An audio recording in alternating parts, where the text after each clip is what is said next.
Olá, eu me chamo Ziel Machado, eu sou parte da equipe pastoral da Igreja Metodista Livre, no bairro da Saúde, em São Paulo, e nós estamos gravando essa série de vídeos como um recurso devocional para o culto no lar.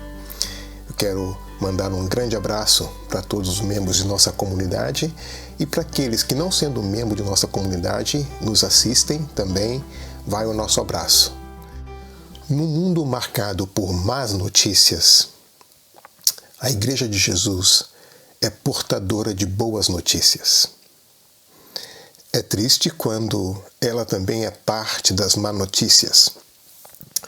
Mas o que será que acontece que faz com que a Igreja possa ser portadora de más notícias quando nós somos chamados a ser portadores das boas notícias? A Igreja deve estar presente no mundo, atenta à situação do mundo, em sintonia com o Evangelho, que são as boas notícias do Reino de Deus, e relevante na sua forma de atuar na história. Contudo, algumas vezes pode acontecer que a Igreja, portadora de boas notícias, não leia adequadamente o contexto e acabe sendo parte das más notícias. O texto que vou usar para nossa reflexão está em Marcos, Evangelho de Marcos, capítulo 8, versículos de 14 a 21. Diz assim o texto: Os discípulos haviam se esquecido de levar pão, a não ser um pão que tinham consigo no barco. Advertiu Jesus: Estejam atentos e tenham cuidado com o fermento dos fariseus e com o fermento de Herodes. E eles discutiam entre si, dizendo: É porque não temos pão? Percebendo a discussão, Jesus lhes perguntou: Por que vocês estão discutindo sobre não terem pão? Ainda não compreendem nem percebem? O coração de vocês está endurecido? Vocês têm olhos, mas não veem? Têm ouvidos, mas não ouvem? Não se lembram? Quando eu parti os 5 pães para os 5.000, quantos cestos cheios de pedaços vocês recolheram? 12, responderam eles. E quando eu parti os 7 pães para os 4.000, quantos cestos cheios de pedaços vocês recolheram? 7, responderam eles. Ele lhes disse: Vocês ainda não entendem? Essa é uma passagem bem interessante, na qual nós vemos Jesus e os discípulos conversando de tal maneira que Jesus percebe que os sentidos de percepção da realidade dos discípulos estavam afetados por alguma coisa. Eles estavam discutindo sobre ter pão diante de alguém que havia multiplicado 2 vezes os pães, e eles foram testemunhas disso. Quais são os riscos que nós enfrentamos, ou perigos que nós enfrentamos quando nossos sentidos de percepção da realidade não funcionam de modo adequado? Eu, por exemplo, necessito de usar óculos para poder enxergar melhor. Sem os óculos me torna difícil ver adequadamente.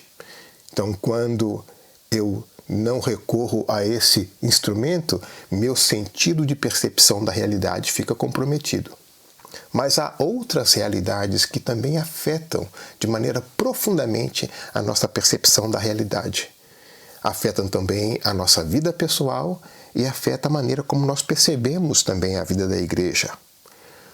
Quais são ou que coisas afetam a nossa percepção da realidade? Nesse capítulo 8 de Marcos, o tema da visão ocupa um lugar especial. O capítulo começa falando sobre a segunda multiplicação dos pães, quando os discípulos perceberam que o que eles entendiam por realidade não era toda a realidade. Eles viram Jesus multiplicar pouco e mais que suficiente. Foram desafiados a ampliar a sua percepção da realidade. Jesus pôde fazer isso diante deles. Pouco depois, o texto segue e os fariseus pedem a Jesus um sinal do céu para que pudessem crer nele. mas eles pedem um sinal do céu diante do maior sinal do céu, que é a própria pessoa de Jesus, o Messias prometido. O texto segue e nós vemos então que a incredulidade produz cegueira. Mesmo que os seus olhos possam ver, a falta de fé produz um tipo de cegueira que não permite que a gente leia a realidade de maneira adequada. E os discípulos estavam sofrendo desse mal. Jesus menciona que o fermento dos fariseus tinha, de alguma forma, afetado a percepção da realidade desses discípulos. No Novo Testamento, o fermento está relacionado com corrupção. É algo que corrompe. Em Lucas 12:1, por exemplo, é algo que é falso, algo que é hipócrita. Em Mateus 16:12, é como um ensino que distorce a realidade. Alguma coisa como hoje seriam as fake news. Elas vêm e torcem a realidade. Você olha para o assunto, mas não percebe como deve perceber, porque algo afeta a maneira como você vê a realidade. Então Jesus começa o diálogo com os discípulos no barco, e a primeira observação que Jesus faz no versículo 15 é: estejam atentos, estejam alertas. Cuidado, cuidado.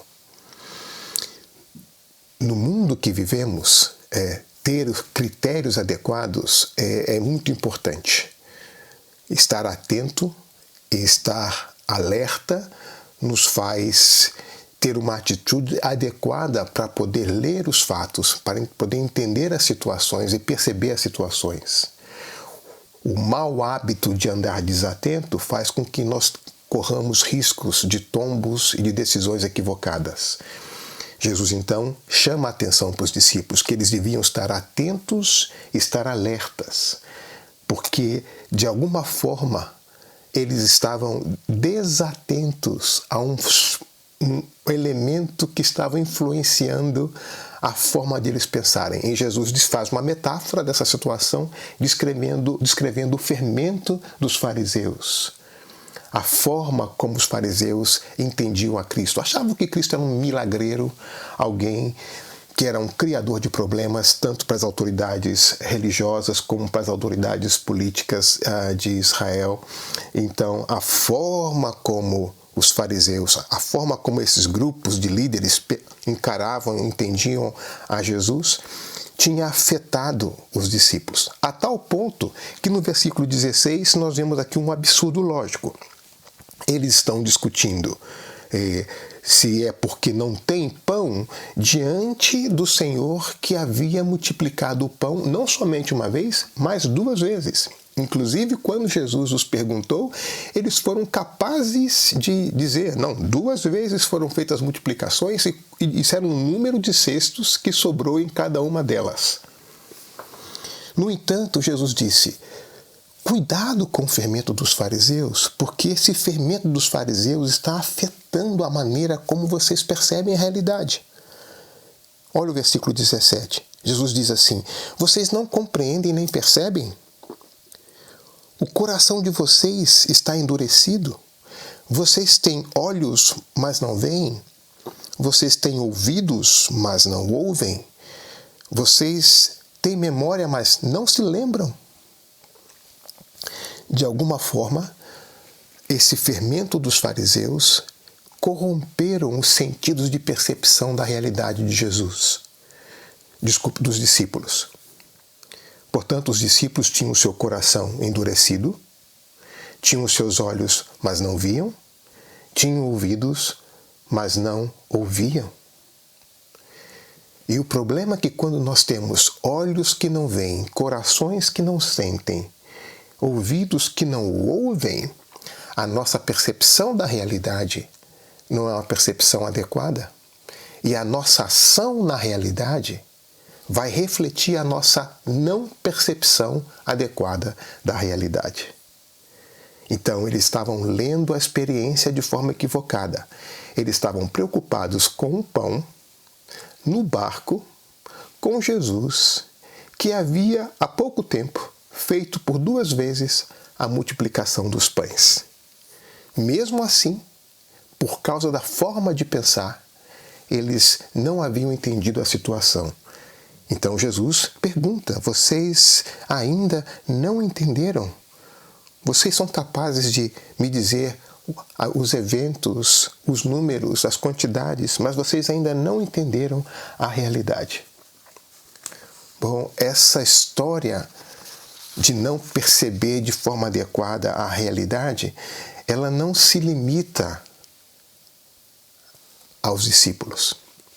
Muitas vezes nós, como cristãos, temos uma dificuldade de entender a realidade. Nós andamos de formas descuidadas e não atenta, e formas não adequadas de pensar entram na nossa mente, muda a nossa percepção da realidade, de tal forma que o que nós fazemos na história não é um reflexo das boas novas, não é aquilo que deveria ser. Nós estamos inseridos na história, mas não estamos em sintonia com o Evangelho. Nós estamos inseridos na história, mas muitas vezes não estamos sendo relevantes na história, porque como os discípulos também podemos correr o risco de permitir que uma forma inadequada de pensar entre na nossa mente, afete a nossa percepção da realidade e faça com que a nossa ação na realidade como cristãos não seja adequada. Nos dias em que nós estamos vivendo, dias de grande desafio para todo lado. Nós olhamos para a direita, vemos desafios, olhamos para a esquerda, vemos desafios, olhamos para frente, vemos desafios, olhamos para trás, vemos desafios. A gente ouve as notícias e se vê diante de desafios. Nós lemos as notícias e nos vemos diante de desafios. A mensagem que a gente recebe, os telefonemas que recebemos, é desafios por todo lado. Como igreja, para que possamos atuar de maneira adequada, nós precisamos ler a realidade de maneira adequada, precisamos pensar de forma adequada, precisamos estar atentos para que nenhum tipo de fermento venha corromper a nossa percepção da realidade. É interessante que no texto Jesus menciona a origem do fermento. Esse fermento vem dos grupos de poder, vem dos grupos de grande influência, vem de líderes da nação. Vem daqueles que, pela sua forma de pensar, acaba influenciando a forma como os discípulos pensam. Nós temos então esse desafio como Igreja de Cristo de sermos empapados pelos critérios do Evangelho, empapados por esse critério das boas novas, para que pensemos de acordo com o Evangelho e não sigamos qualquer outra forma de pensar que corrompe a nossa percepção da realidade. Tem um autor, um cineasta, Andrei Tarkovsky, um cineasta russo que foi radicado na França por muito tempo, onde faleceu, e tem uma obra cinematográfica bastante impressionante. E ele escreveu um livro para explicar os seus filmes aos seus fãs, ao fã-clube de Tarkovsky, aqueles que apreciavam as suas obras. O nome desse livro se chama O Esculpir do Tempo. Então, nesse filme, ele vai explicando as suas obras, os seus filmes. E no último capítulo, ele é um pouco mais filosófico e trata do lugar da arte na vida do ser humano. E nesse capítulo final, ele faz uma crítica muito contundente à igreja, que vale a pena ouvir. Sendo ele cristão, ele diz: nem mesmo a igreja é capaz de satisfazer essa sede de absoluto que caracteriza o homem, pois, infelizmente, ela só existe como uma espécie de apêndice, copiando ou até mesmo caricaturando as instituições sociais que organizam nossa vida. A igreja não parece nem um pouco capaz de restabelecer o equilíbrio através do apelo a um despertar espiritual. De alguma forma, a igreja que Tarkovsky conheceu, o testemunho da igreja que Tarkovsky pôde observar, foi de uma igreja que não entendia o apelo essa ânsia pelo absoluto que o ser humano tem, e ele não era capaz de responder a esse despertar espiritual necessário para o ser humano. Assim foi a igreja no tempo de Tarkovsky, e nós devemos nos perguntar se nos dias de hoje, como cristãos, se a nossa percepção da realidade responde a esse desafio, a essa sede pelo absoluto, responde a esse desafio de restabelecer um equilíbrio espiritual no ser humano. Ou se nós, como os discípulos, estamos olhando para a realidade, mas afetados por fermentos que corrompem a nossa percepção, que corrompem a nossa audição, que corrompem o nosso coração, que corrompem o nosso olhar de tal forma que o nosso olho vê, mas não enxerga.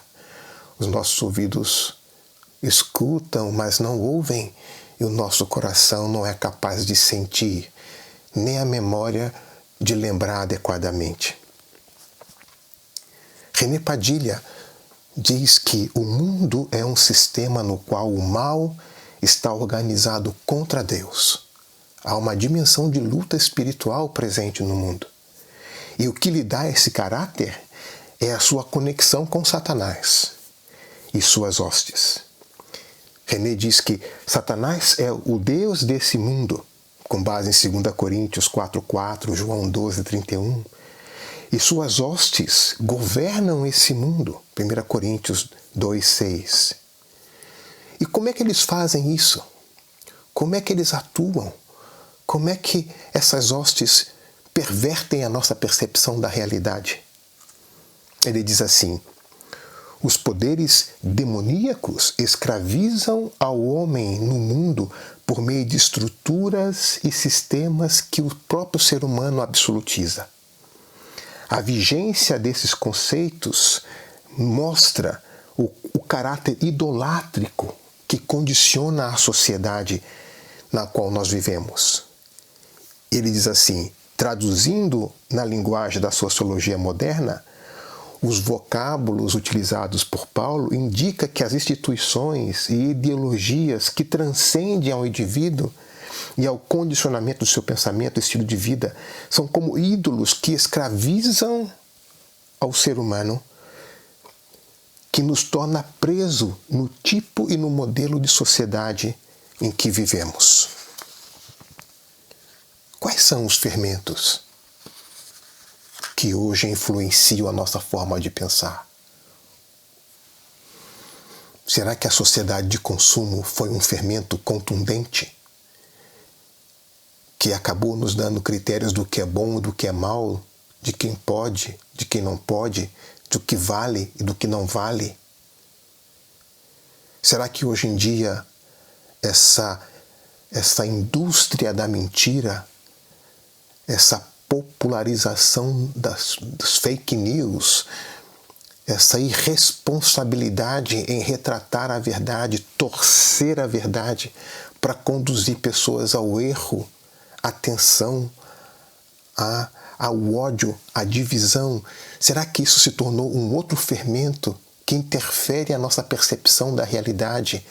E as relações que antes eram relações fraternas se tornam relações odiosas por causa dessas notícias falsas, incompletas, que ao invés de nos levar a compreender a realidade, torce a realidade e se torna elemento de debate, de contenda, de divisão.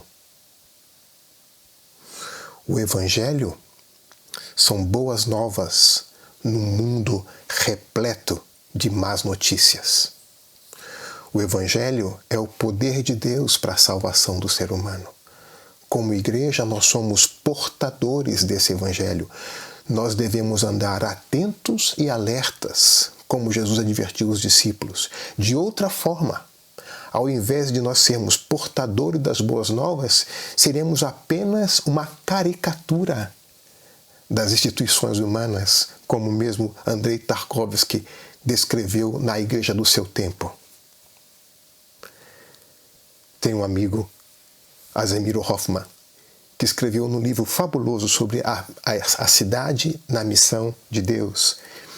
E ele faz uma afirmação muito bonita com relação à fé cristã. Ele diz: a fé cristã é uma atitude crítica que percebe os limites dos construtores urbanos com seus modelos idealizados ou ideologizados e, ao mesmo tempo, ressalta a compaixão do Senhor através de ações proativas a favor da cidade.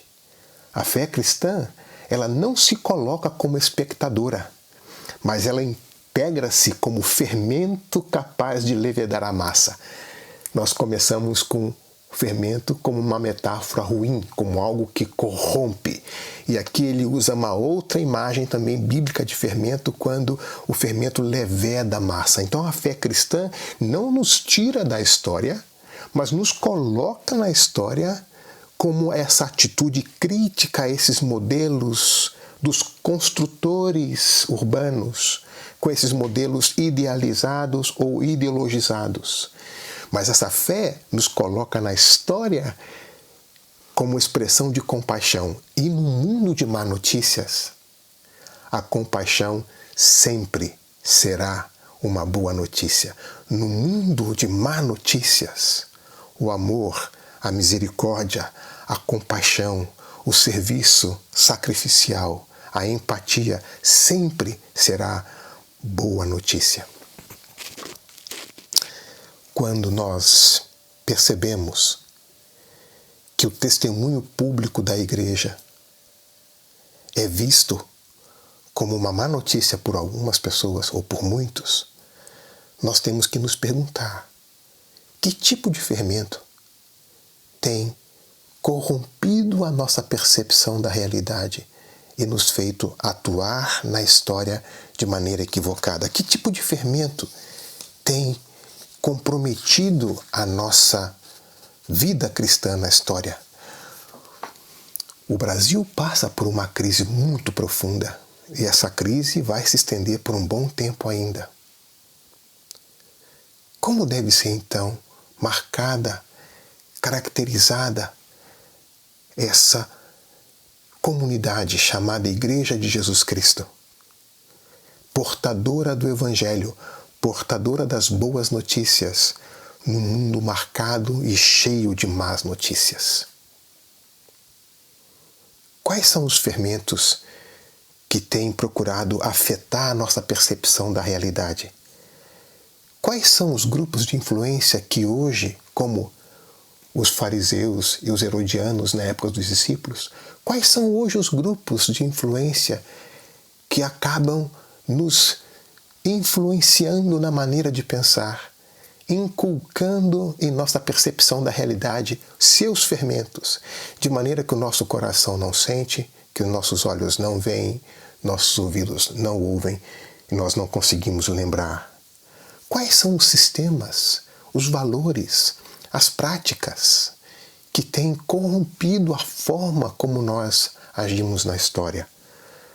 Não somente na nossa ação pública como igreja, mas também na nossa ação individual, nas nossas escolhas. Será que, se Jesus se aproximasse de nós hoje e viesse conversar com a gente, ele terminaria a sua conversa conosco fazendo a mesma pergunta que fez aos discípulos: vocês ainda não entendem? Convite à adoração. Ouve o meu clamor, ó Deus. Atenta para minha oração. Desde os confins da terra eu clamo a Ti, com o coração abatido. Põe-me a salvo na rocha mais alta do que eu. Salmos, capítulo 61, versículos de 1 a 2.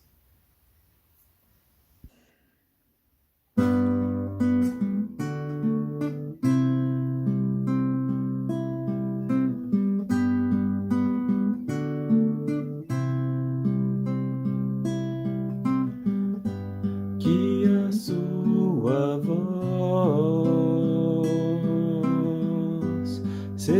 seja mais ouvida, que todas outras, que todas outras,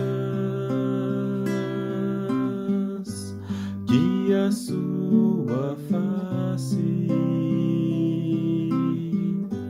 seja mais querida, que todas outras, que todas outras para mim. Senhor, me ajude a manter meus olhos fixos em você, que eu permaneça em seu amor e possa responder ao seu favor.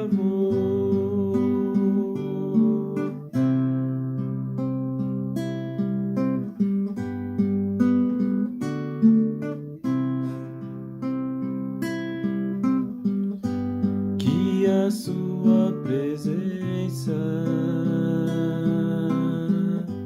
seja mais importante que todas outras, que todas outras, que a sua luz seja mais brilhante que todas outras, que todas outras para mim.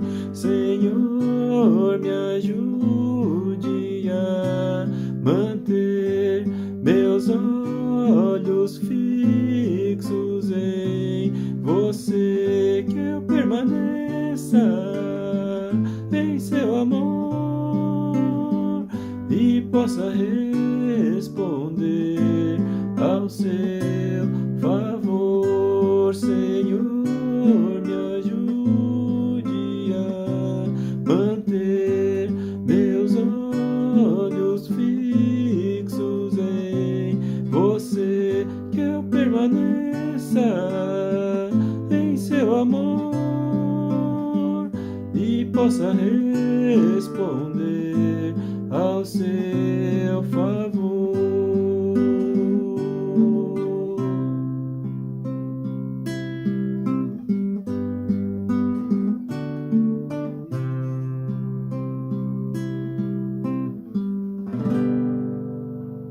Amém.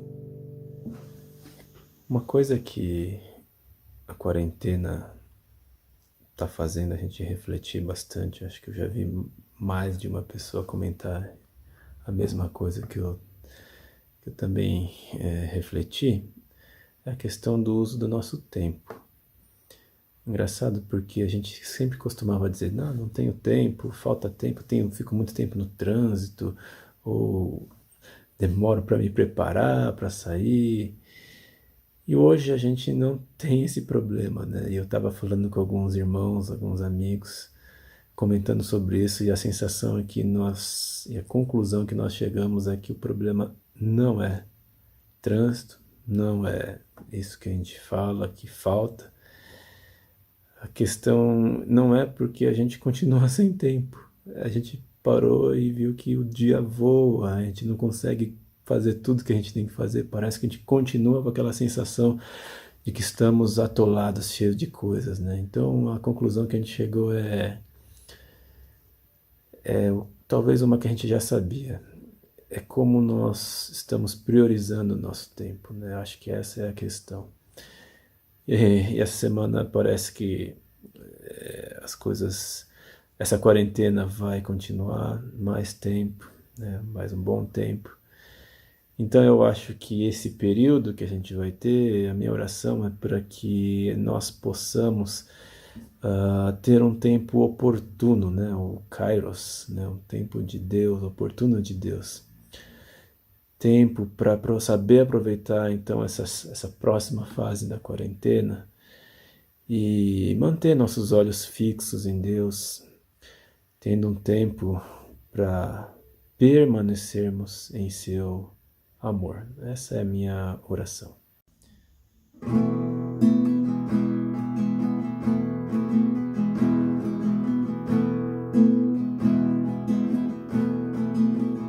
Desde os confins da terra, no mais profundo mar, nas alturas dos céus, louvado és dentro dos corações, em meio a um clamor, nasce esta canção, e os povos cantam por toda a eternidade. Tu serás adorado, grande Deus, exaltado nas nações, Senhor da criação, grande Deus, seja louvado.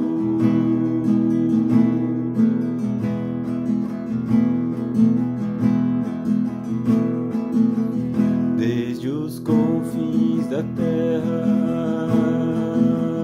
no mais profundo mar, nas alturas dos céus, louvado és dentro dos corações, em meio a um clamor, nasce esta canção, e os povos cantam por toda a eternidade. Tu serás adorado, grande Deus, exaltado nas nações, Senhor da criação, grande Deus, seja louvado.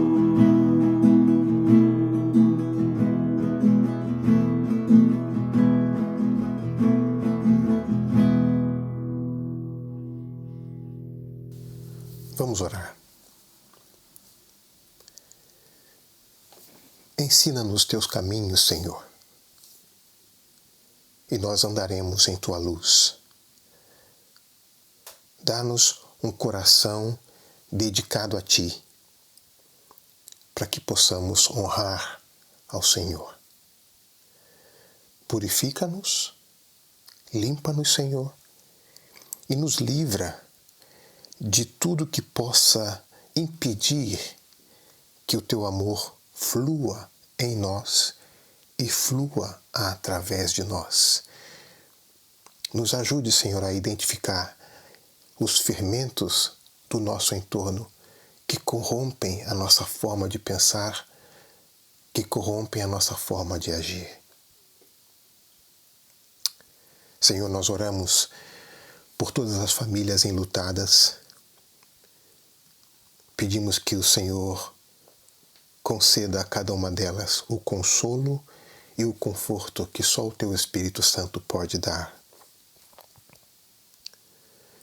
Nós suplicamos ao Senhor por todos aqueles que estão na linha de frente, na luta contra essa enfermidade terrível. Oramos pelos fisioterapeutas, oramos pelos enfermeiros, oramos pelos médicos, por aqueles que trabalham nas ambulâncias, por aqueles que trabalham na limpeza do hospital, por aqueles que tomam apoio administrativo.